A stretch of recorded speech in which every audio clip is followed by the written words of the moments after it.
안녕하십니까.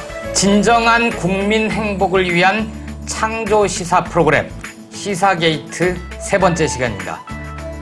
오늘 비가 많이 내리는데요. 지금 국민들의 심정이 장마철 빨래를 보는 듯한 느낌, 그런 느낌 아닐까 싶습니다.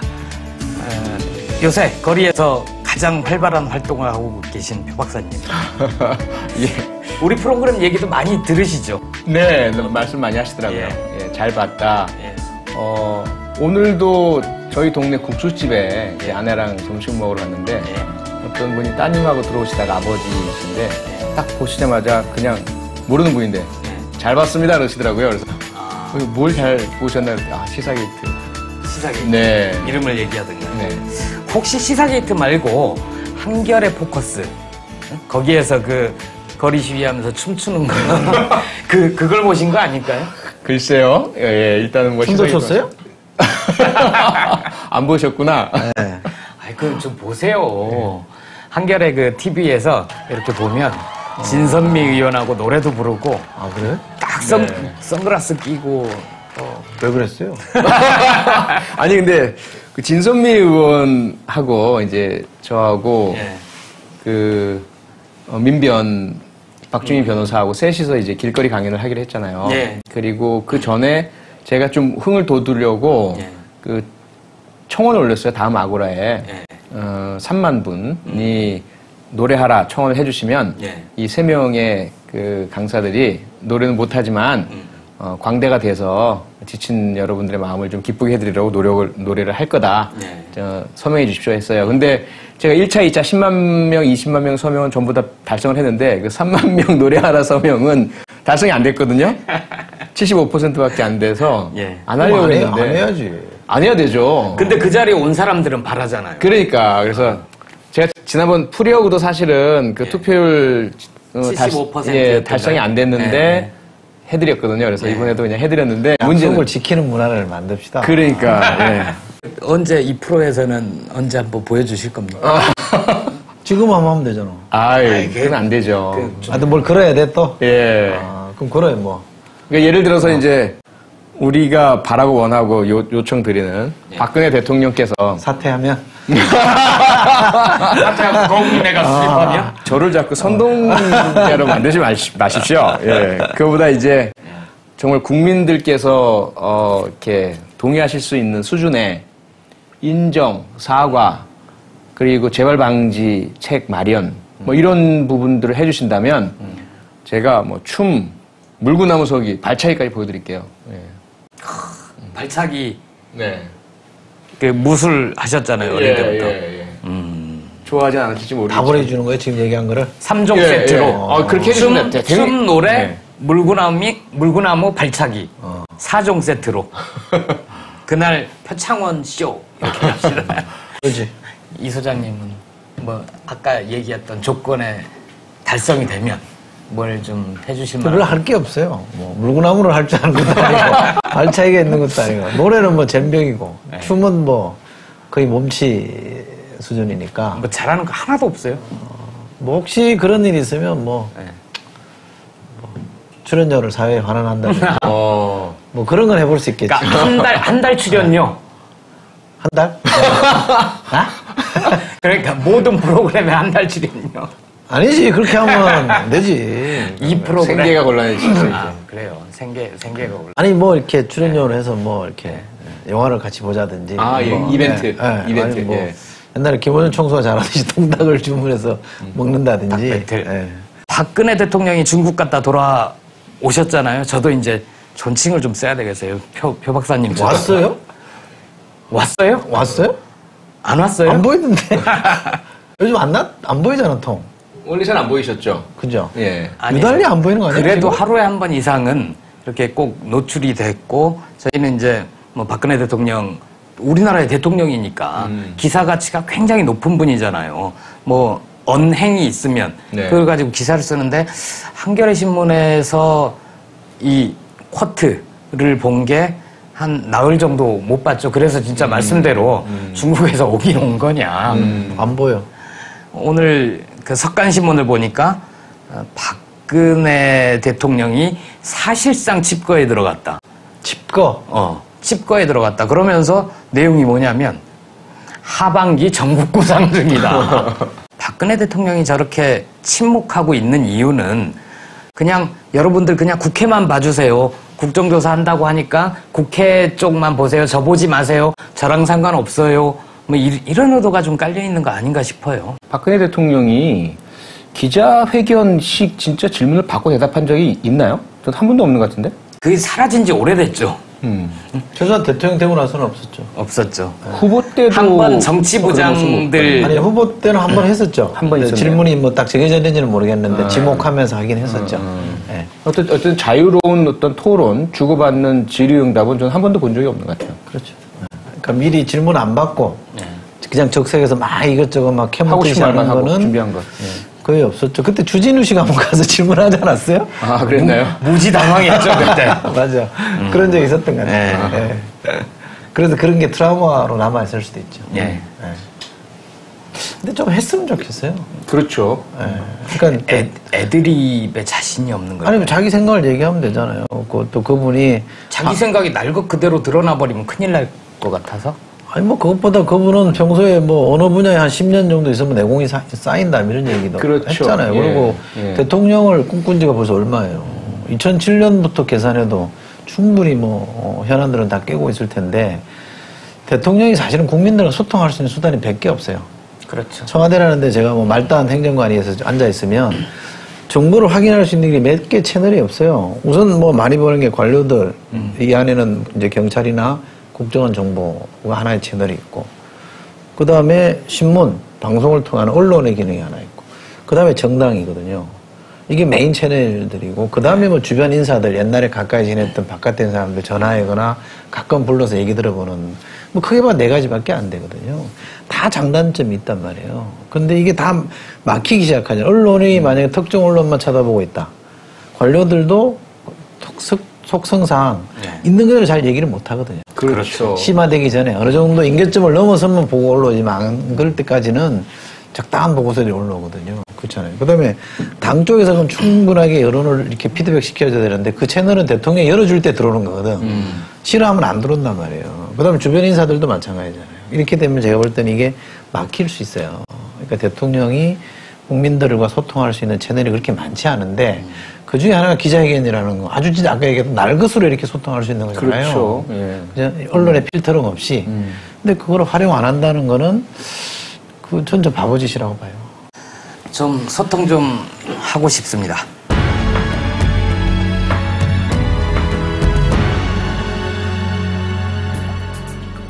김보엽의 시민케입니다. 평화가 정착되고 남북한 구성원이 자유롭게 왕래하고 안정되고 풍요로운 아시아를 만드는 데 기여하는 한반도가 제가 그리는 새로운 한반도의 모습입니다. 박근혜 대통령이 중국 칭화대를 방문해서 한 연설의 한 구절입니다. 정말 좋은 말씀입니다. 그런데 새누리당 의원 여러분, 노무현 전 대통령이 그렸던 한반도의 모습도 결국 같은 모습이었다는 생각은 안 하십니까?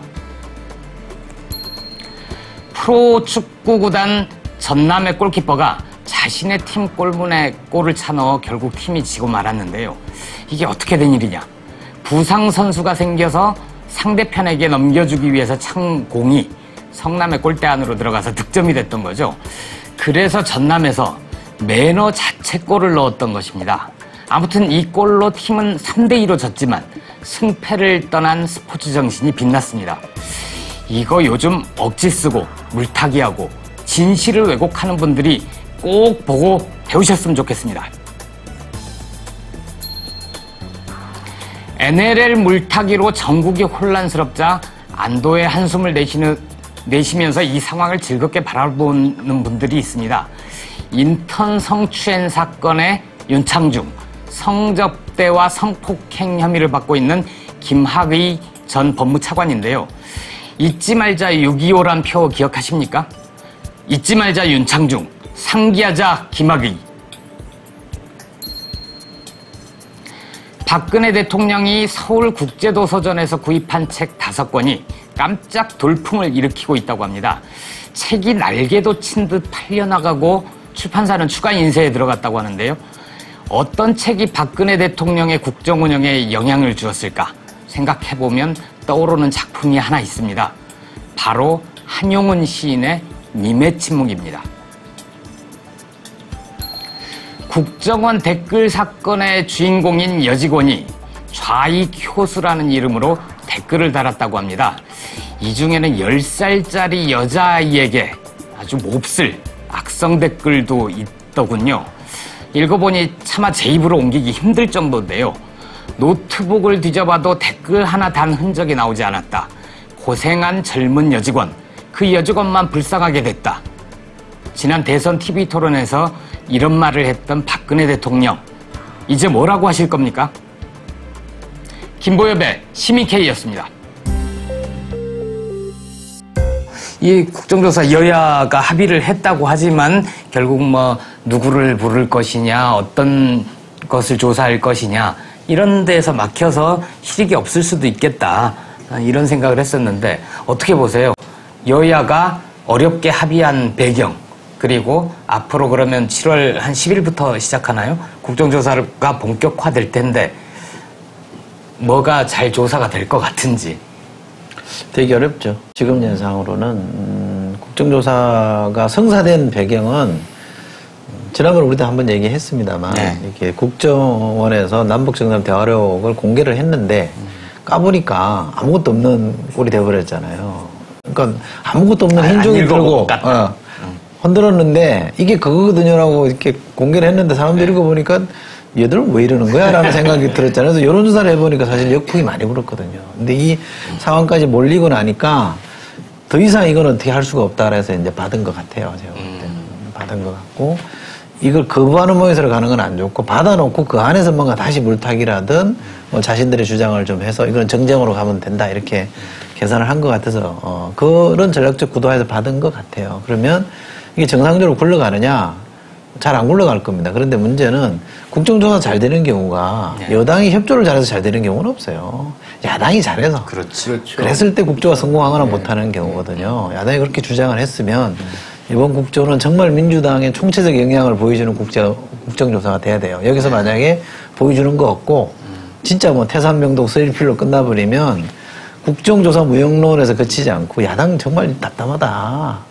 이런 걸로 갈 거거든요. 역풍이 도리어 이제 민주당한테 갈 가능성이 있어요. 그래서 저는 굉장히 잘해야 된다고 생각해요. 근데 뭐 수사권도 없죠. 뭐 상당히 제한이 있을 거예요. 그러나 이 문제는 얼마나 저는 이 국민들의 참여고 또 우리 표 교수처럼 표 박사처럼 양심적인 사람들이 얼마나 이 문제에 뛰어들어서 동참해 주느냐가 성패를 좌우한다고 보면 민주당이 얼마나 그런 분위기를 잘 만들어내느냐.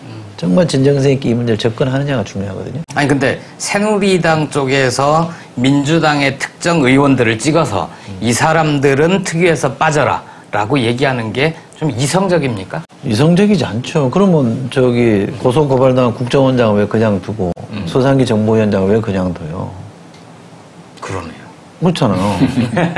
근데 그 양반은 뭐 지금도 무슨 뭐 자꾸 뭐 발언하고 있고 뭐죠? 뭐 대테러 방지법인가 뭐 이런 거 사이버 뭐 대책 이런 거 할 때 그럼 또 뭐라고 또 얘기하잖아요. 주무 그거 아니에요 정보위원장. 그럼 그건 무슨 면직 시켜놔야지 그러면. 권한 정지 시켜놓든지. 국정원장도 마찬가지 아니에요. 이게 논란이 되면 최소한 권한 정지를 시켜놓고 뭐 나머지를 풀어야 되는데 그런 건 하나도 안 하고 두 사람에 대해서만 한다는 거는 그 두 사람이 밉다기보다는 이런 걸 계기로 해서 파행으로 자꾸 그 시간을 끌어야 된다는 얘기죠.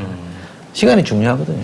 초반에 이게 그림이 안 나오고 이러면 국민들이 짜증을 내거든요. 보통 이게 며칠, 그 다음에 며칠에 한해서 연장할 수 있다 이렇게 되잖아요. 그렇죠.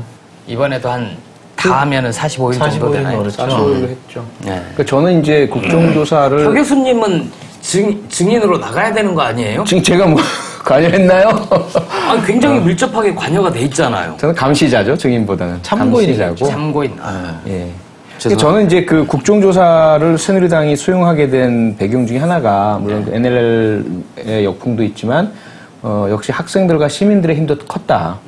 그분들이 이제 거리로 나오게 되고 시민들의 분노가 여론조사나 인터넷상에만 머무는 게 아니라 실제 이제 물리적인 현상, 거리로 나오게 됐다라는 것이 대단히 큰 압박이 아니었을까. 그렇죠. 대학 교수들의 시국선언. 그렇죠. 계속 이어지고. 학생들의 힘이 컸다고 봐요. 특히 총학생회에서의 어떤 그런 기자회견 또는 일부 학교는 시국선언도 하고요. 그래서 결국 받아들일 수밖에 없긴 했는데 이후에 이제 어떻게 할 것이냐의 문제.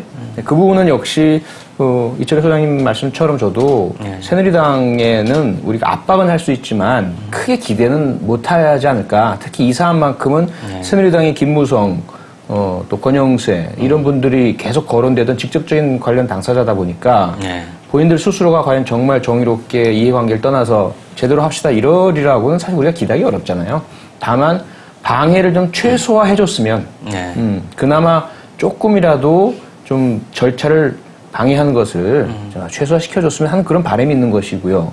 그 가운데서 지금 특정 그 위원들 가장 이 국정원 사건에 대해서 잘 알고 그동안 많은 역할을 하고 가장 또 날카롭게 문제를 파고들 수 있는 분들 콕 집어서 안 된다라고 하는 그 부분들은 누가 와도 공감이 안 되죠. 그렇죠. 그리고 새누리당 특위위원들 보니까 이름을 말씀드리기는 좀 그렇지만 주로 목소리 크고 억지 주장 많이 하시고 이런 분들이 대체로 그게 목소리 크고 억지 주장은 괜찮습니다. 그럼 뭐 어때요? 그런 면을 아니, 그러다가 이제 보내주는 건데 근데 그게 아니라 네. 더 큰 문제는 뭐냐면 그들이 얘기했던 관련성이라는 부분, 사건 관련 이해 당사자라는 부분, 국회법 조항을 얘기했던 심재철 의원이 얘기했는데 그 부분은 사실은 민주당의 김현이나 진선미 의원이 해당되는 조항이 아니고요.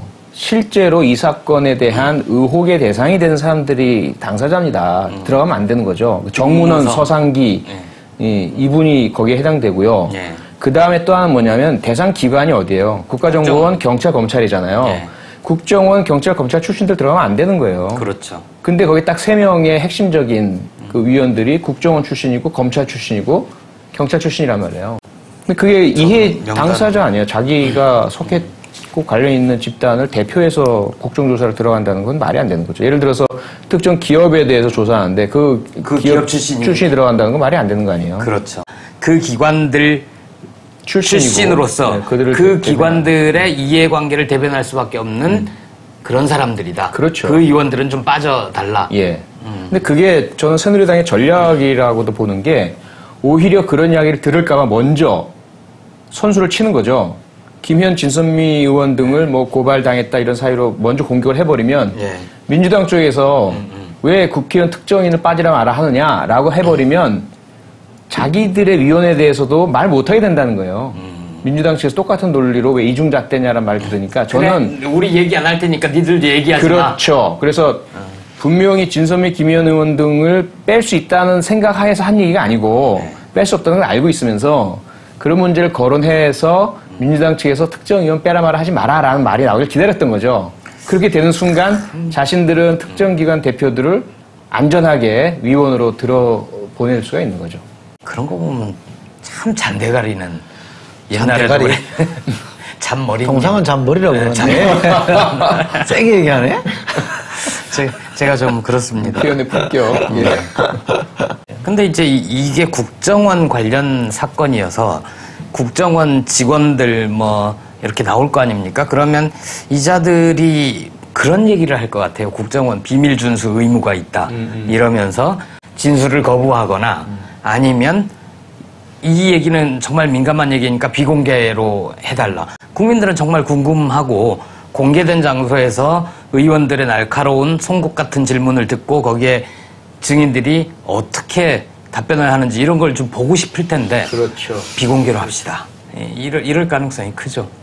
그래서 국민들의 관심과 언론의 취재, 압박 이런 국회 외적인 요소도 대단히 중요하다고 생각이 듭니다. 특히 새누리당이 저렇게 나올 수 있는 이유 중에 하나는 국민의 한 40몇 % 정도는 어떤 행동을 해도 새누리당을 찍는다라는 그런 믿음 속에서 나오는 거거든요. 너무 많이 쳐주신 거 아니에요? 네, 글쎄, 뭐 정확히 저는 숫자에 좀 약하기 때문에.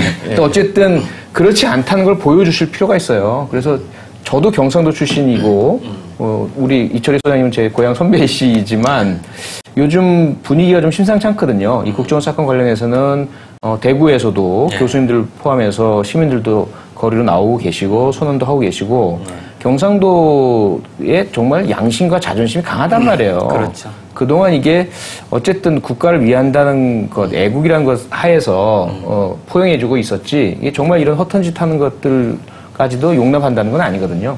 이 사안은 사실 진보냐 보수냐가 아니라 아니죠. 상식이냐 비상식이냐 이 문제잖아요. 예. 상식적인 생각을 가지고 있으면 당연히 정보기관은 선거에 개입하면 안 되는 거고, 근데 선거 개입한 게 이미 드러났으니까 거기에 대해서 묻고 따지고 책임자를 가려내고 진상을 규명하고 제발 방지하라. 이건 굉장히 지극히 상식적인 수준의 요구라는 거죠. 아니, 그러니까 지금 얘기하신 것처럼 정인들로 나오는 분들이 그냥 국회의원들이 추궁하니까 말하고 이러지는 않거든요. 이게 좀 그러니까 물론 이제 조리 있게 잘 논파를 해서 논리적으로 이제 격파를 해서 이제 답을 끌어내는 것도 중요합니다만, 더 중요한 건 사실은 이분들이 뭐 사회적 압력이라 그럴까요? 이걸 충분히 느끼고 이것이 굉장히 역사적인 무게가 있는 거다. 잘못하면 죄인이 될 수 있겠다. 그렇죠. 이런 정도의 심리적 압박감을 느껴야 가서 이제 뭔가를 얘기하는 거거든요. 맞습니다. 그러니까 이 분위기를 민주당이 얼마나 잘 만들어내느냐, 이게 전 중요하다고 보는 거고, 단순히 청문위원들이 얼마나 날카롭게 공격하느냐, 이것만이 전부는 아니다는 거죠. 그런 점에서 민주당 전체 영향이 걸려있는 문제지 국조위원 몇 명의 문제는 아니다라고 보는 맞습니다. 거예요. 예. 그리고 저는 딱 멱살 잡고 패대기를 치는 모습을 보여주는 게 중요한 게 아니라 손가락질이 어디로 지금 향하고 있는지를 보여주면 된다고 생각해요. 이 사람이 문제입니다 라고 지목만 잘 해주면 되거든요. 정확하게 지목만 해주면 돼요. 근데 그 지목 대상 중에 꼭 빠뜨려야 되지 않을 사람이, 저는 제 지금의 어떤 이 사건을 바라보는 가설 구조에 의하면 이명박 전 대통령이 있거든요. 그렇죠. 이 부분이 논리적으로 어떻게 국민들이 설득력 있게 그 사람 책임이 있다라고까지 연결시켜 주느냐가 저는 민주당의 몫이라고 생각해요. 이거를 정략적으로 지금 이명박 전 대통령 공격한다고 해서 민주당이 무슨 실익이 있겠어요? MB가 증인으로 나올 가능성이 있습니까? 정인은 못 나오죠. 정인은 그렇게까지 저는 이렇게 무리하게 뭐 하자는 게 아니라 사람들의 관심이 자연스럽게 여기서부터 조금 더 나가 보니까 여기까지 가고, 그 다음에 한 발짝만 더 나가니까 어디로 갈까? 몸통이 어딘지를 길만 이렇게 잘 터주면, 물꼬를 터주듯이 터주면 국민들 흐름이 이렇게 따라가잖아요. 그러면 국민적 여론이 일어나서 얘기해라. 네가 어떻게 했는지 얘기해라는 식으로 된다 이 말이에요. 그랬을 때 자연스럽게 저는 이렇게 국민의 법정 앞에, 국민의 뭐라 그럴까요? 조사대 앞에 올라올 수밖에 없다. 근데 이거를 얼마나 민주당이 잘 해내느냐가 저는 중요하다고 보는 건데, 그걸 못 해내면 막힐 거예요. 여기서 더 이상 못 나가고, 국정원의 정보 막는 능력이라는 거는 뭐 수집 능력보다 더 뛰어난 거 아니에요? 그렇죠. 그러니까 그거를 국정원도 이 국정조사 TF를 만들었대요. 그러니까 그거를 뚫고 가기가 쉽지 않고, 당연한 일이죠. 지금 국정원장의 뭐 최근에 하는 행태를 보면 철통방어할 거예요. 어지간한 거에 대해서는 저 부끄러워하지도 않을 거라고 보거든요. 그러면 전체적인 이 전략을 잘 짜야 된다고 생각하는데, 최근에 약간 좀 저는 걱정스러운 대목이 있습니다. 제가 내친 그룹에 말씀드리면, 그 NLL 문제는 이제는 좀 걷어내야 된다고 저는 생각해요. 이거 가지고 자꾸 계속 끌고 가는 거는, 저는 NLL 전직 대통령, 노무현 대통령의 NLL 발언 중요하죠. 진실이 뭔지 중요합니다만, 그러나 그것은 어쨌건 6년 전에 있었던 일이고, 그 이후에 NLL은 여전히 지켜주고 있는 문제이기 그렇죠. 때문에 새누리당이 이걸 과도하게 써먹었다, 정치적으로 악용했다라는 게 핵심이죠. 그러나 국정원의 선거 개입, 정치 개입, 이거는 굉장히 심각한 문제예요. 그렇죠. 국기에 관련된 문제이기 때문에 이게 더 중요한 문제거든요. 네. 이걸 부각시켜야지 자꾸 이 문제를 부각시키는 거는 저는 나쁘다, 옳지 않다고 생각해요. 그래서 이 문제를 지나치게 지금 2라운드로 끌고 들어가는 거 있잖아요.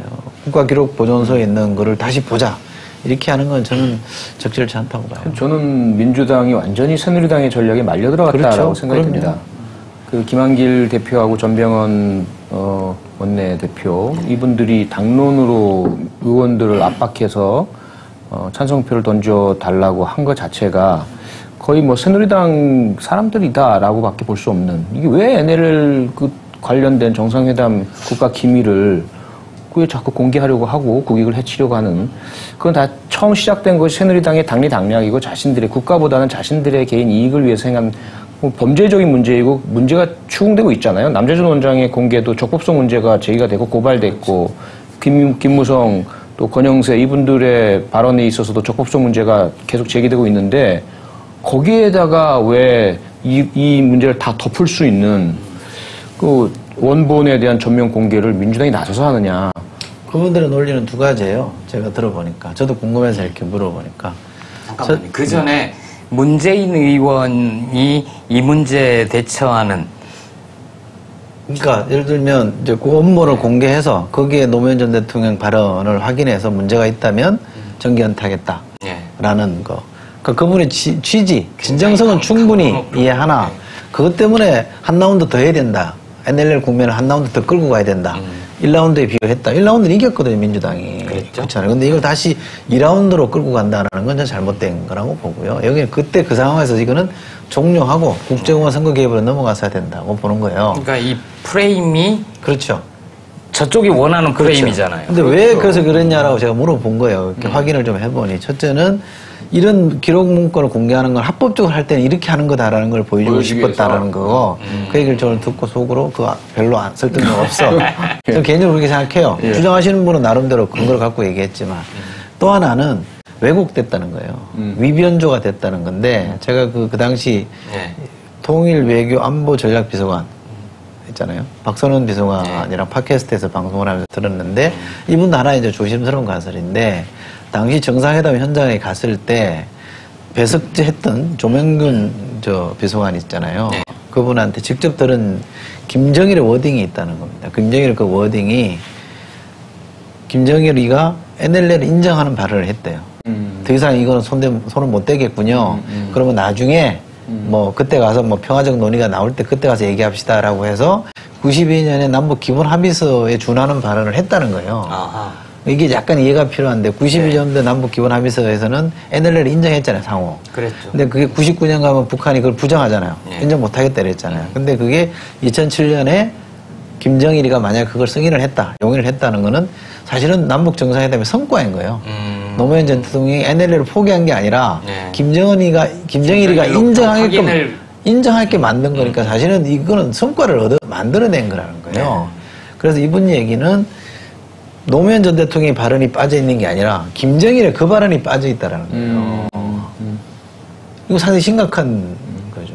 그러니까 그런 거를 좀 규명을 하는 게 좋겠다라는 생각을 하고 있더라고요. 그러니까 본인이 직접 배석을 해서 녹취가 다 안 돼 있기 때문에 그런 아마 이제 그쪽 분들은 쭉 정보를 취합해 보니까 당사자들이 있으니까 취합해 보니까 그런 부분에 대한 뭔가 의구심이 있는 것 같아서 차제에 이거는 공개를 해서 분명히 정돈하고 가야 된다라는 생각을 하시는 것 같아요.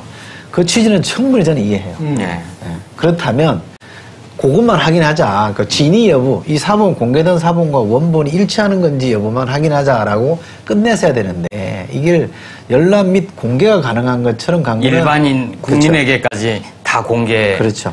새누리당이 당장 그 다음에 나온 게 뭐냐면 노무현 전 대통령의 육성을 음성을 공개하면 너무나 분명해질 것이다. 그 뉘앙스가 NLL 포기라는 걸 국민들이 알 것이다. 그것도 발언의 핵심이 뭐냐면 국정원에 있는 녹취 파일을 공개하자는 거예요. 기록 보존소에 있는지 없는지는 모르겠지만 원본 말고 국정원 버전을 공개하자는 거예요. 이것도 웃기잖아요. 그러니까 뭐든지 만들 수 있는 그러니까 뭐든지 국정원에 있는 걸 보자고 자꾸 주장하는 거는 만약에 문건이 위변조 됐다면 녹취 파일도 위변조될 수 있다라는 가설을 제기하더라고요. 민주당 분들이. 그럴 수 있는 거 아니야. 한번 당해봤으니까. 발췌력도 그런 거 아니에요. 그죠? 그런 점에서 보면 이 원본을 보고 싶다. 보고 이걸 명료하게 하고 싶다는 취지는 저는 충분히 이해하겠더라고요. 설득력도 있는 것 같고. 그러나 이것이 그런 거를 해서 얻는 이득이 있는 반면에 또 잃는 게 또 있잖아요. 저는 그게 더 크다.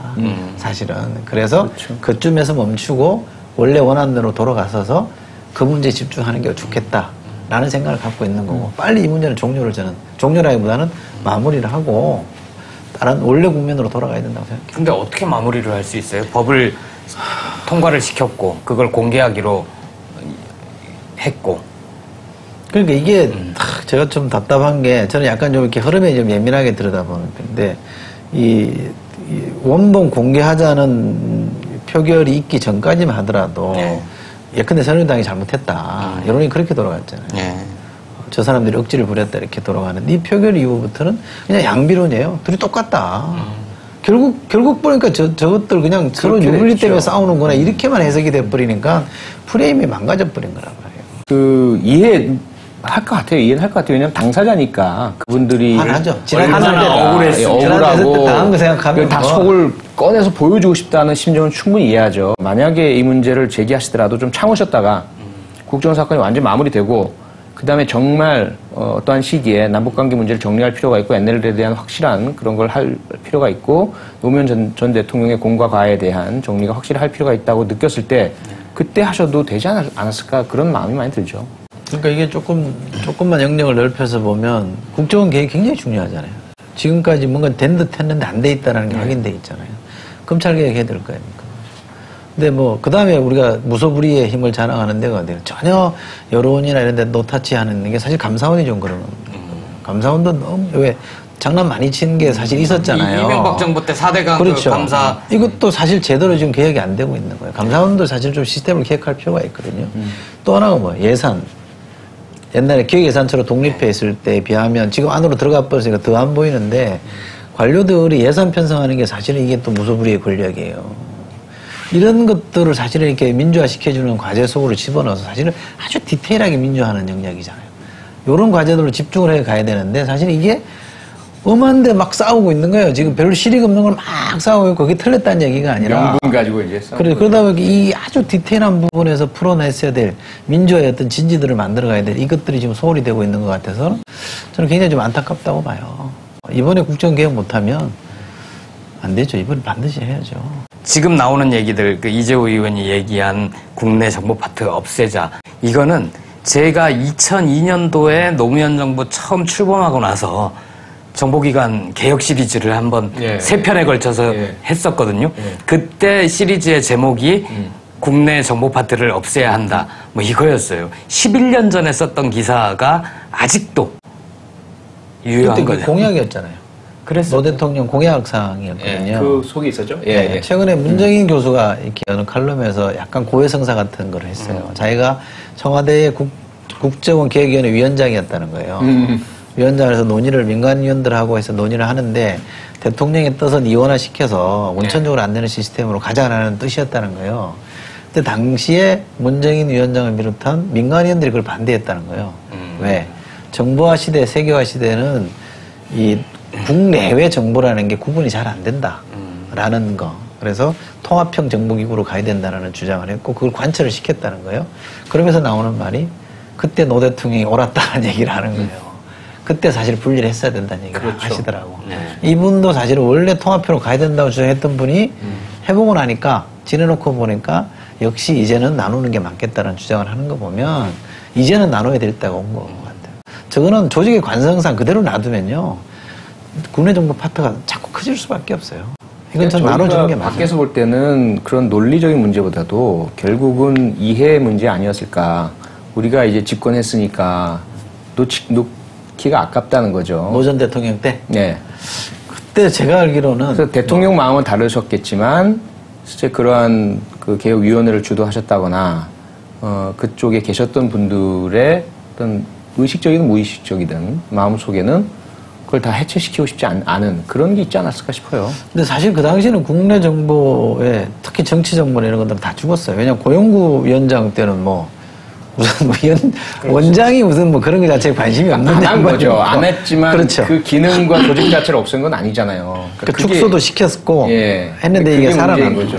사실은 그때 잘라버렸어야 돼요. 영원히 집권할 줄 알았던 혹은 그런 생각을 못 했겠죠. 다른 세력이 집권했을 때 이걸 악용하고 다시 바꿀 수 있다라는 생각을 하진 못했었겠죠. 아니, 그것보다도요. 제가 뭐 변론할 수 있는 입장인지는 모르겠는데, 노 전 대통령의 검찰개혁에 대한 입장이나 국정원 개혁 입장이 비슷해요.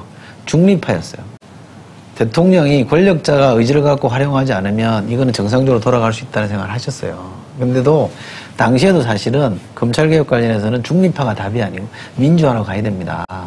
민주화로 간다는 얘기는 시민 통제가 들어가야 된다는 얘기잖아요. 국정원도 마찬가지거든요. 근데 대통령은 우선 내가 거리를 두면 어느 정도 맑아진다고 본 거예요. 권력기관들 그 컨셉의 차이예요. 권력을 놔버리면 스스로 자정을 할 것이다. 그렇죠. 이런 생각이 굉장히 제가 드린 말씀 그 말씀이에요. 그래서 대통령이 가만 놔두면 되지 않겠느냐. 다른 대통령이 가만 안 놔두면 도로 가는데 그렇죠. 그 생각 안 하신 거죠. 다른 대통령도 그렇게 하실 것이다라는 좀 순진한 믿음이셨던 게 아닐까. 그래서 저도 계속 반복해서 강의 때마다 자리에서 말씀드리는 게 노 전 대통령에 대해서 제가 다른 건 몰라도 정말 불만인 것은 검찰 개혁 안 하신 게 불만이다.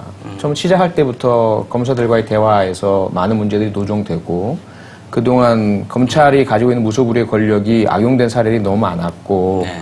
그런 것들을 다 알고서 시작하셨으면서도 결국 5년 임기가 마쳤을 때 검찰의 조직은 그대로였단 말이에요. 이것이 가장 큰 패착이 아니었을까. 그게 지금까지 이어지고 있는 것이고요. 국정원도 그 중에 하나고 경찰 조직도 마찬가지고요. 그래서 그게 결국은 저는 잘은 몰라도 시스템에 대한 신뢰를 그렇게 강하게 가지셨으면서도 결국 임기를 지나시면서 많은 힘든 어려움을 겪다 보니까 사람에 대한 믿음으로 바뀌신 게 아닐까. 그래서 괜찮은 사람, 제대로 된 사람을 그 자리에 앉혀놓으니까 잘 돌아가더라. 이러면 괜찮지 않을까? 라고 했던 것들. 그런데 나중에 그 골격과 시스템과 조직이 있는 상태에서 사람이 바뀌어버리니까 괴물로 변해버리잖아요. 그럴 수 있죠. 근데 노 전 대통령은 어쨌든 독대복을 없앴잖아요. 그랬죠. 그리고 국내 정보는 뭐 상황실 통해서 받고, 국외 정보, 이제 대북 정보나 이런 거는 또 뭐 해당 비서관실, 수석실 통해서 이렇게 받았고, 독대복을 없애보고 한 거는 굉장히 그 이후에 대통령들이 한 거에 비하면 저게 얼마나 차이가 있는지가 분명해진 거죠. 사실은. 그거는 한시적이란 거죠. 그분 재임 기간 동안에만 효과가 있는 것이고 후임자도 그렇게 하리라는 보장은 없는 거예요. 그럼 결국 뭐냐면 그렇게 안 하는 게 아니라 못하도록 만들어야 된다. 그 중에 방법이 조직 개편인 것이고 또 하나는 인사 문제잖아요. 미국처럼 정보기관 장의 임기를 대통령 임기랑 엇갈리게 하는 거죠. 반 정도를 걸치게. 그러면 지금 예를 들어서 이명박 정권 때 국정원장이 노무현 전 대통령이 임명한 분이 반 정도를 하고 있다고 한다면 그런 식으로 원세훈처럼 마음대로 전용하지 못했을 거란 말이죠. 그 다음도 마찬가지고. 그래서 그런 어떤 항구적으로 작용할 수 있는 시스템적이고 조직적인. 미국은 10년이죠. CIA 국장이 10년 정도 되지 않아요? 예. 근데 어쨌든 그 임명 시기가 엇갈리기 때문에 10년이 엇갈리죠. 예. 원세훈 전 원장. 오늘 검찰 출두. 잠깐만, 노 대통령 입장에서 볼 때는 MB 같은 사람이 대통령 될 줄 몰랐죠. 그럼 예측력이 없으신 거 아니에요? 하나의 이렇게 전형이 만들어지면 다시 그걸 되돌리기 쉽지 않거든요. 그 사람이니까 한 거야. 멀쩡한 사람은 그렇게 못하죠. 하지만 그런 것까지도 예측을 하셨어야죠. 네. 사실은. 그거 동의합니다. 예. 원세훈 전 원장 오늘 검찰 나갔는데 모르겠네요. 지금쯤 구속영장이 떨어졌는지 어쨌는지. 저는 이거 시그널이 안 좋아요. 검찰이 왜 개인 비리로 가는지 전 좀 굉장히 느낌이 안 좋게 갑니다. 아니 그러니까 표 박사님이 지난번에 그 얘기 하셨잖아요. 네. 그런 것도 구속을 안 하는데 앞으로 뭘 구속을 시키겠느냐 라고 말씀을 하셨는데 개인 비리 가지고 지금 구속을 시키려고 하는 거 아닙니까? 지금 묘한 게요. 저뿐만 아니라 많은 분들이 말씀하신 게 뭐였냐면 이번 사건에 대해서 전혀 구속이 되지 않은 것에 대해서 백운종 전 대표 문제 얘기했잖아요. 네. 오늘 보석 허가가 났습니다. 백운종 전 대표가. 근데 아무리 봐도 국정원의 선거 개입이 엄청나게 큰데 박지만 씨의 오촌 자살 살인 사건 연루됐다는 기사 보도한 걸 가지고 구속시켰다. 말이 안 되지 않느냐. 말이 안 되거든요. 그러니까 이제 쓱 보석 허가를 했더라고요. 이제 원세훈에 대해서도 마찬가지로 구속 안 하냐 했더니 구속시키긴 하는데 이게 다른 건으로 구속을 한단 말이에요. 문제는 뭐냐면 저도 이제 위험 인식을 같이 하는 게 뭐냐면 이게 원세훈 전 원장도 하나의 지금 김용판 전 서울경찰청장이 시그널을 보내고 다니듯이 원세훈 씨도 가지고 있는 뭔가 카드와 폭탄이 있단 말이에요. 자기가 팽당하고 버려질 경우에 반격을 가하거나 뭔가를 터뜨림으로써 국민을 전환시키고 이럴 심리도 있었을 거란 말이죠. 이게 어떻게 작용하느냐. 이 법정에서의 재판에서 상당한 그 차이가 있을 수 있고 만약에 판사가 올곧은 판사가 제대로 하겠다라고 하게 된다면 그래서 법정 구속을 시킨다든지 하는 형태로 원세훈 전 원장이 자기가 가지고 있는 카드를 쓸 수 있게 만드는 이게 이제 그 워터게이트 사건에서 일어났던 일이거든요. 판사가 그 피고인에 대해서 상당히 추궁을 하면서 네가 진실을 말하면 감형을 해주겠지만 혼자 짊어지고 갈 거면 중형을 맞을 것이다. 그래서 배우 다 털어놨던 거거든요. 그런데 지금 원세훈에게 그 카드를 뺏은 거죠. 구속시킨 건 쉽게 말해서. 그랬죠. 예, 네 개인 비리를 구속하는데 행동 잘해. 행동 잘 안 하면 개인 비리 더 키워서 너 완전히 파렴치한 인간 만들고 연구에 못 나오게 할 거야. 뭐 이런 것들이 있을 수 있다는. 원세훈 전 원장이 재밌는 표현을 썼어요. 별건 수사다라는 표현. 별건 수사죠. 그러니까 이게 그렇게 이제 의도를 갖고 입막음하기 위해서 하는 것일 수도 있고 저는 다르게 이쪽 건 원래 잘못한 조직을 이용해서 선거 개입하고 이런 부분들은 일단 덮고 적당히 가고 이쪽 건으로 해서 어쨌거나 원세훈은 구속시키고 뭐 처벌하면 되지 않느냐 해서 결과는 뭐 원하는 게 그거 아니냐라고 해서 여기를 보호하는 선택일 수도 있겠다. 그래서 저는 개인 비리 쪽으로 넘어가는 것에 대해서 저는 약간 우려스러운. 구속의 효과는 진이되 사람들 느끼면은 그 사람은 구속은 됐잖아. 그렇죠. 간단하지 않습니다. 그렇지. 상당히 좀 중의적이고 복합적이고 의도에 따라 또 문제는 그 수사진 간의 연결 교통이 있느냐, 그 검찰총장의 의지가 무엇인가, 법무부 장관의 의견이 포함되어 있는가, 이런 여러 가지 변수에 따라서 달라지는 문제거든요. 그래서 하나하나 다른 것으로 본다면 개인비리 수사팀은 개인비리 수사를 그냥 엄정하게 하고 있는 것일 수도 있어요. 국정원 사건 이건 별개다라는 생각을 할 수도 있고요. 근데 전체적인 검찰청하고 법무부 차원에서 본다면 당연히 그것은 비교가 되죠. 조율이 있을 수가 있고. 그러면 원세훈 입장에서 한 별건 수사라는 것은 개인비리를 구속해놓고서 국정원 사건에 대한 효과를 결국 여기서 거두려는 것 아니냐, 내지는 이 부분에 대해서 뭔가 나에게 뭐 압박을 하거나 하려는 건 아니냐, 뭐 이렇게 이제 반응이 나올 수도 있겠고, 제가 말씀드렸던 건 상당히 좀 우려스러운 부분에서 국정원 사건에서 원세훈 전 원장의 말을 통제하려는 도구로서의 개인비리 구속이 아닐까. 그것은 대단히 우려스럽다라는 거죠. 가능성이 있죠. 이거 말고 더 있거든 하면서. 그렇죠. 이걸 목을 콱 재고 말 조심해라는 거죠. 법정 가서. 네가 딱 책임질 것만 책임지고 들어가야지. 엉뚱한 얘기 하지 마. 라는 신호탄일 수도 있다는 게 우려스럽다는 거죠. 이철희 소장님. 네. 이번 NLL 물타기 관련해서 칼럼을 쓰신 걸 보니까 네. 사자성어를 쓰셨어요. 네. 지록 위마라는. 네. 네. 어떤 지록. 뜻이죠? 네. 사슴을 지목해서 이거 뭐냐 이렇게 물어보니까 조고라는 사람이 있잖아요. 진시황 때 내시였죠. 내시였던 사람인데 진시황이 원래 누구죠? 그 부소한테 권력을 이양하기로 했었는데 그 막내 아들 누굽니까? 그 멍청한 있잖아요. 그 친구의 척건이에요. 조고가. 그래서 유서를 위조해가지고 대통령이 뭐 죽을 때 하는 말은 뭐라 그럽니까? 있잖아요. 왜 그거. 유지를 그걸 막 위조해가지고 엉뚱한 사람한테 권한을 줘서 승계를 시켜놓고 급주는 거죠. 이렇게 말을 저거 사슴을 보고 이거 뭐냐 그랬더니 다 사슴이라 그러는 놈은 다 쳐버렸다는 거 아니에요. 이게 어떻게 사슴이냐 말이지 그랬더니 다 말이라 그랬다는 거 아닙니까? 그러니까 국정원도 공개할 때 문건 등에 이게 사슴이에요. 그잖아요. 사슴 들고 봐라 이 말이 이렇게 생겼잖아. 이렇게 얘기하니까 사람들이 사슴인데 왜 말이라 그러지? 사람들은 알아버렸어. 그렇죠. 그러니까 이게 좀 내가 볼 때는 그렇게 억지를 부린 거다라는 얘기고 제가 그 칼럼에서 하고 싶었던 얘기는 그럼 조고는 누구냐? 그게 난 중요하다고 생각하는 거고 또 그 고사에 보면 약간 이제 재밌는 게 우리 이사라고 아주 유명한 명제상이 있잖아요. 진시황과 더불어 진제국을 만들었던 이사가 거기에 동조를 해버려요. 진시황이 죽고 난 뒤에 이 조고의 강권에 못 이겨서 동조를 하거든요. 그 이사의 난 뭐 이런 거 있지 않아요? 이사는 난을 일으키진 않았죠. 이괄의 난 이런 거 아니에요. 헷갈려. 근데 그 이사는 또 누구냐? 예를 들면 비유를 하자면 이걸 주도한 사람은 누구고 왜 그렇게 했고 이런 것들이 좀 따져져야 된다는 의미에서 이제 그 얘기를 제가 한 건데 국정조사 잘해라 뭐 이런 거죠? 그러니까 저쪽이 제가 좀 이해가 안 됐던 게 그런 거예요. 예를 들면 색깔로 치면 이게 빨간색을 들고 까만색이라고 주장한 것밖에 안 되잖아요. 근데 이게 까만색이라 몰랐다? 그게 말이 돼? 이런 생각인 거죠. 근데 지금 여권의 뭐 일부 사람들, 내지는 보수 언론의 일부 사람들은 일종의 지록 이마식 행태를 보이고 있다는 거예요. 좀 사슴을 사슴이라고 그래야지 어떻게 자꾸 말이라고 우기냐 이 말이죠. 그런 확신을 가지고 있잖아요. 확신일까요? 그런 거짓말이 다 명백하게 들통나기를 좀 바랍니다.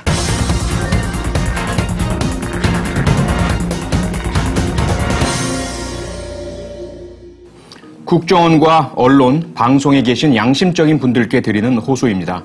인간과 동물을 구분하는 가장 중요한 차이는 바로 양심입니다. 2008년 미국 UCLA에서 행한 실험에서 동물은 좋아하는 먹이를 줄 때 대뇌 변연계가 가장 활성화되고 만족감을 느끼지만 인간은 옳고 공정한 일을 할 때 대뇌 변연계가 가장 활성화되고 도파민이 분비되어 행복감을 느낀다는 것이 확인되었습니다. 반대로 다른 동물에게 불공평한 일이 일어나도 별 반응을 나타내지 않는 반면에 인간은 공정하지 못하고 정의롭지 못한 일을 목격할 때 대뇌 섬엽이 활성화되면서 전전두엽을 자극해서 불쾌하고 기분 나쁜 감정을 느끼게 됩니다. 불의를 참지 못하고 나서는 정의감이나 억울함을 견디지 못해 자살하는 것도 인간에게만 있는 특징입니다. 국정원과 언론, 방송에 종사하고 계신 양심적인 당신, 대한민국의 헌법이 유린되고 국가기관이 사유화되고 국민 여론이 조작되는 불공정하고 정의롭지 않은 적나라한 모습들을 목격하시면서 얼마나 불쾌하고 기분 나쁘십니까? 조금 참으면 지나가겠지라는 생각은 착각입니다. 지난 역사가 말해줍니다. 임금님 귀는 당나귀 귀를 외치지 못해 속병을 앓던 이발사는 갈대밭에서 기어코 임금님 귀는 당나귀 귀를 외치고서야 견딜 수 없는 마음의 고통에서 해방될 수 있었습니다. 국정원과 언론, 방송에 종사하고 계신 양심적인 당신, 당신보다 먼저 잘못을 고발하고 문제를 제기한 당신의 동료와 선후배가 있습니다. 그들은 너무 외롭게 싸우고 있습니다. 그분들이 혼자가 아님을 보여주십시오. 당신의 뒷목을 무겁게 잡아 누르고 있는 그 양심의 가책에서 벗어나 하고 싶은 말, 해야 할 말을 하시고 그 공평하고 정의로운 행동의 결과로 맛볼 수 있는 참 행복을 느끼십시오. 사람들은 말합니다. 오지랖 넓게 나서지 말라고, 나서면 찍히고 불이익을 받는다고. 그럴 수도 있지요. 그런 사례들이 있었지요. 하지만 그것이 사람 사는데 전부는 아니지 않습니까? 혼자면 외롭고 불이익 받겠지만 정의롭고 양심적인 사람들이 하나 둘씩 늘어나면 다른 일에서 맛볼 수 없는 행복감과 함께 나 때문에 세상이 바뀐다는 뿌듯한 자부심을 맛볼 수 있습니다. 국정원과 언론, 방송에 종사하는 양심적인 당신, 지금 국민들은 아파합니다. 많이 아파합니다. 대한민국에서 정의는 죽었다며 아파합니다. 국가적 정의가 지켜지지 않고 불의하고 불법한 자들이 득세하는데 어찌 학교에서 거리에서 사람들이 법과 질서 도덕을 지킬까요? 당신의 침묵과 주저가 거리와 시장과 학교에서 정의를 죽게 합니다. 그 결과는 다른 사람들에게만 돌아갈까요? 당신의 가족과 자녀에게 불공평하고 부당한 일이 생기는 일은 과연 없을까요? 세상은 단 한 사람의 힘으로도 바뀔 수 있습니다. 그가 자신의 이익이 아닌 옳음을 위해 순간적인 감정의 표출이 아닌 진지하고 숙고 끝에 내린 결정으로 후회하지 않으며 꾸준히 바뀔 수 있다는 믿음을 버리지 않으며 변화를 향해 나아간다면 말이죠. 국정원과 언론, 방송에 종사하는 양심적인 당신, 세상을 바꾸는 멋진 한 사람이 되어주십시오. 오래도록 자녀와 자손이 자랑스러워할 정의로운 분이 되어주십시오. 그래서 지금 느끼고 계신 무거운 마음의 짐을 덜고 밝고 행복한 정의의 감정을 만끽하시기 바랍니다. 그때 당신은 결코 혼자가 아님을 알게 되실 것입니다. 당신의 올바른 결정을 뜨거운 감사의 마음으로 기다리겠습니다. 저희 한겨레 신문의 최성진 기자 아시죠? 네. 어젠가요? 그저께 7월 2일에 검찰이 구형을 했어요. 징역 1년. 그것도 양심 없는 검찰인 거죠. 자격정지 1년까지. 최후 진술을 보니까 기자가 기사를 봤는데 이런 엄청난 걸 알게 됐는데 그러면은 보도하지 않았어야 되느냐, 그게 참된 언론인이냐, 이런 내용들이 들어있더라고요. 근데 저는 이 사건의 네. 그런 어떤 기자로서의 사명이나 언론의 자유뿐만 아니라 그건 헌법적인 차원의 문제잖아요. 실정법적인 차원에 있어서도 검찰의 수사, 기소 그리고 구형이 대단히 무리가 있다라고 생각이 듭니다.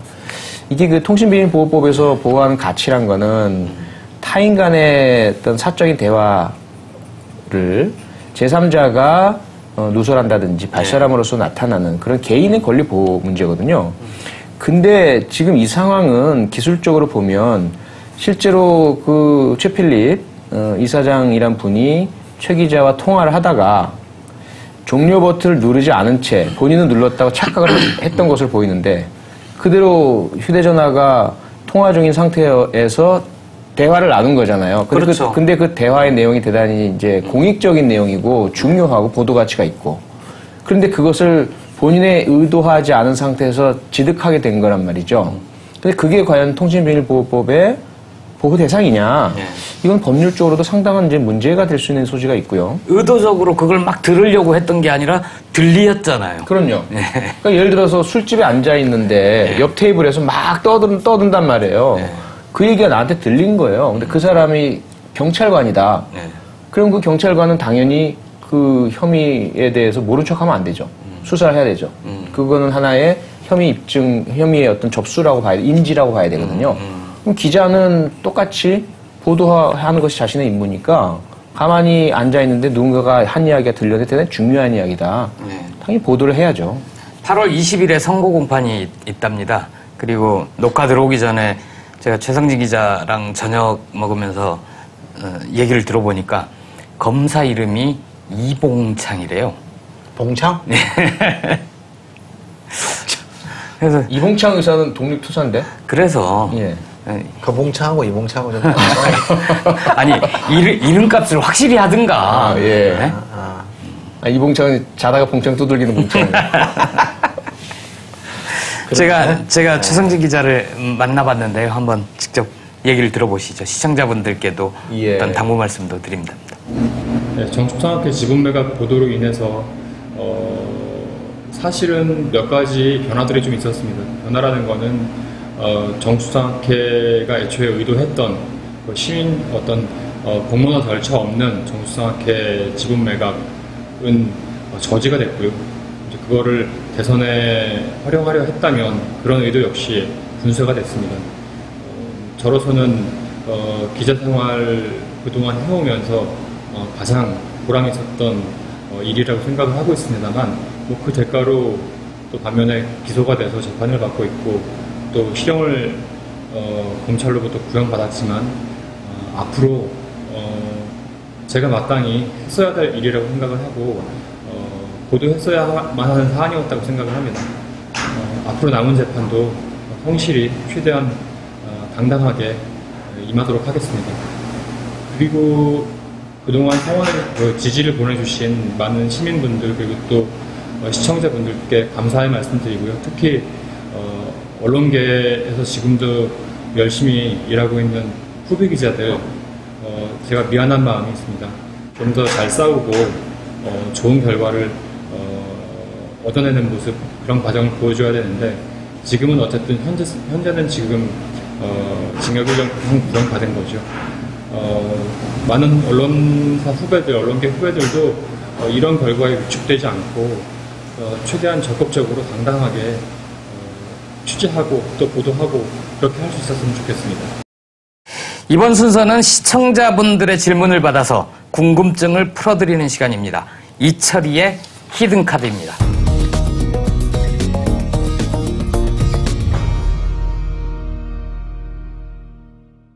시사게이트 공식 트위터로 Truth for All of Us 님이 올려주신 질문인데요.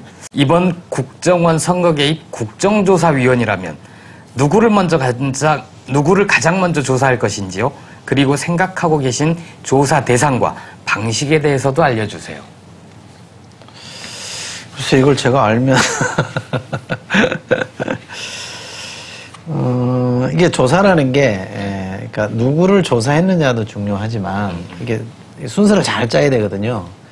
그렇잖아요. 그러니까 예를 들어서 정작 조사하고 싶은 사람을 어디에 넣느냐 이런 배열이 굉장히 중요하기 때문에 저는 개인적으로 이 사건의 핵심 중에 하나는 전직 대통령의 역할이라고 봅니다. 그래서 전직 대통령 MB가 저는 제가 만약 국정조사위원이라고 한다면 MB의 역할이 뭐였는지 당시 대통령으로서 무엇을 어떻게 했는지를 규명하는 데 많이 포커스를 맞출 것 같아요.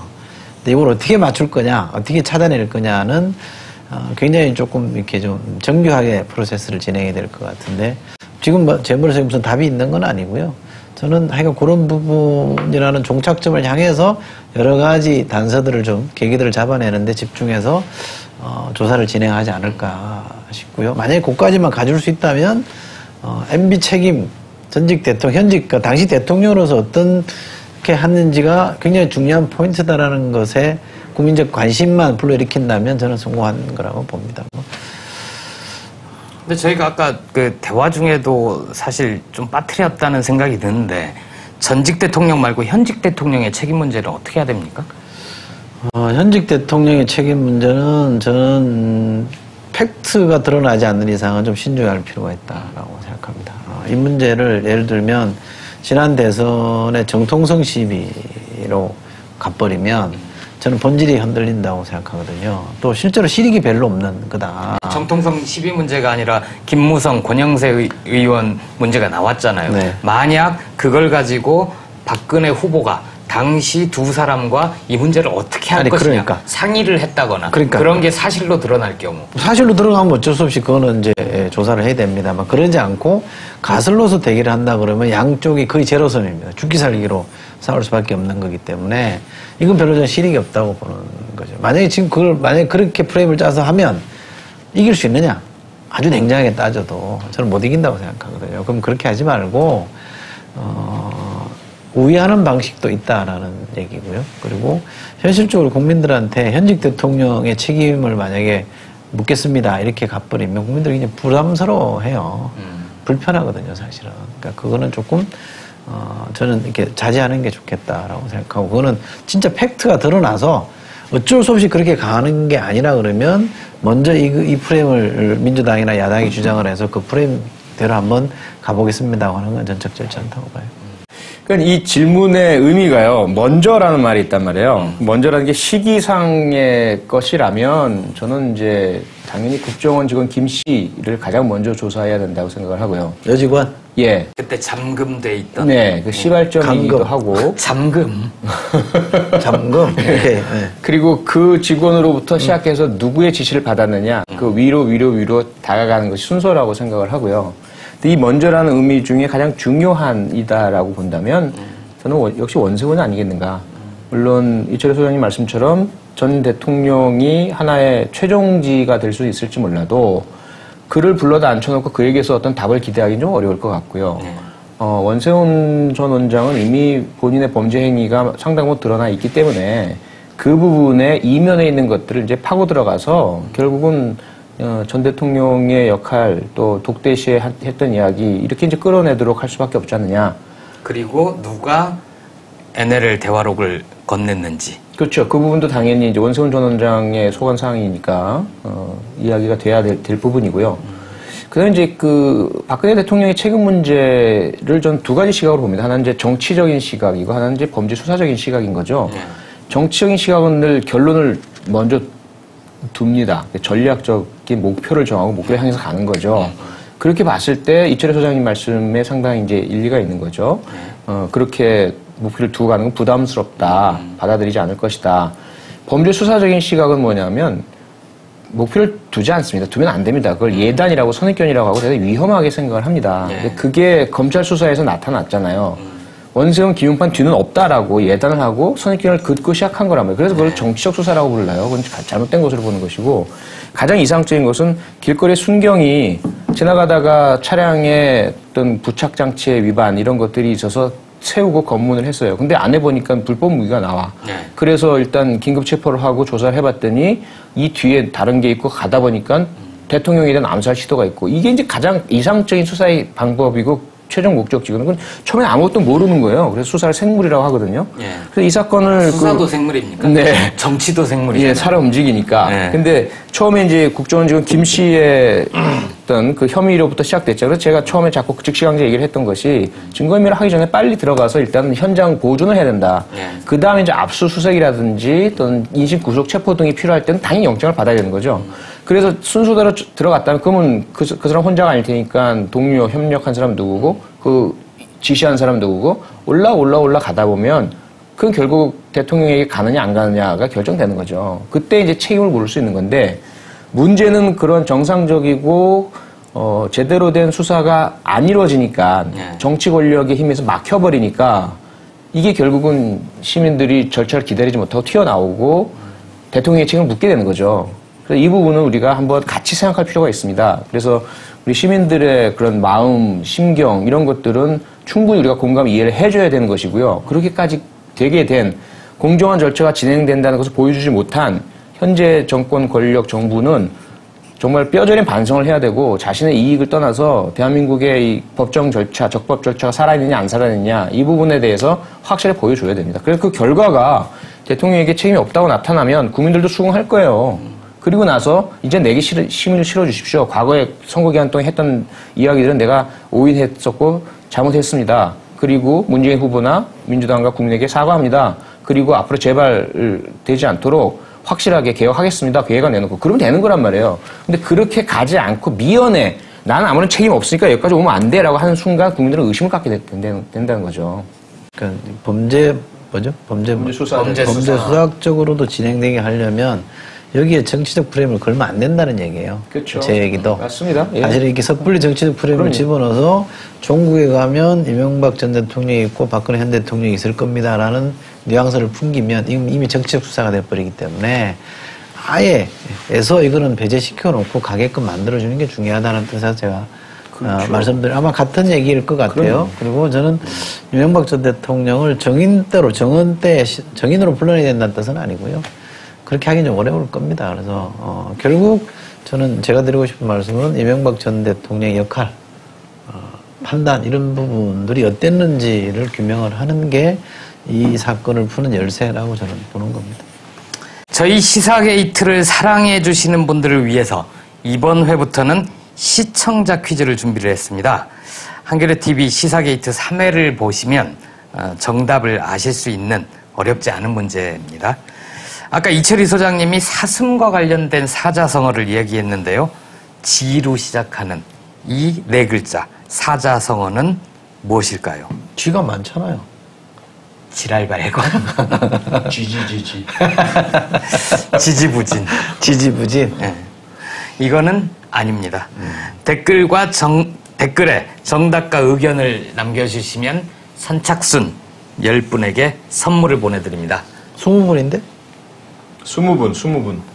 20분으로 업데이트 됐군요. 저는 10분에게 보내드려요. 20분에 20분. 네. 선물로 보내드리는 책은 박범신 소설가의 장편소설 소금입니다. 한겨레 출판에서 나왔고요. 한겨레 출판에서 이번 주에 협찬을 해주셨습니다. 시사게이트의 게이트가 국정원 게이트, 그 게이트랑 같은 거 아니냐 이렇게 말씀하시는 분들도 있는데요. 이 게이트는 문입니다. 진실로 들어가는 문? 그렇죠. 소통의 문, 또 진실을 향해 열리는 문. 저희가 이 문을 활짝 열고 기다리겠습니다. 많은 격려와 비판 부탁드립니다. 고맙습니다. 고맙습니다. 수고하셨습니다. 12시